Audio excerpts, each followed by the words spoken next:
Là, vous avez le salon de coiffure de mon grand-père, qui était très connu, place Laurence à Oran.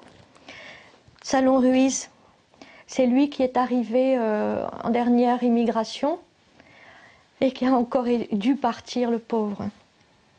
Martine Bottereau a dû quitter précipitamment Oran en Algérie il y a déjà 50 ans. Pied noir, elle nous raconte son exode vers la France, une exode marquée par la peur et l'incompréhension. Tout d'un coup, on nous dit bon bah ça va plus être la France, et il y a des massacres qui sont perpétrés. L'armée de libération nationale fait des choses. Donc nos parents disaient on peut plus rester ici, nos vies sont en danger. Et puis souvent certains musulmans nous disaient dépêche-toi de partir parce qu'on va te couper la gorge. Puis on va vers la mère patrie, donc la France. Donc pour nous les enfants, je vais vous dire, c'était presque une fête. On prenait le bateau. Mais dans quelles conditions? Ma mère avait eu un mal fou à avoir un billet.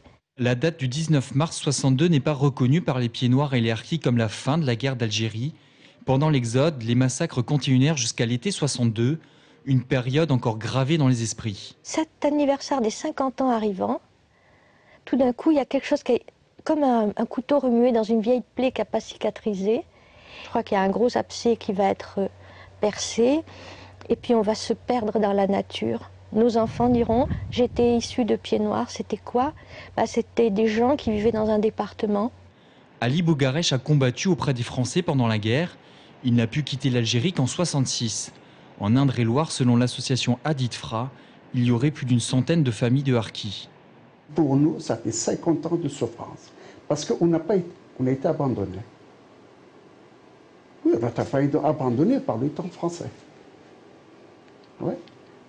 Jusqu'à là, on n'a pas il nous a abandonnés, il n'a pas de reconnaissance. Ce qu'on cherche, c'est la reconnaissance.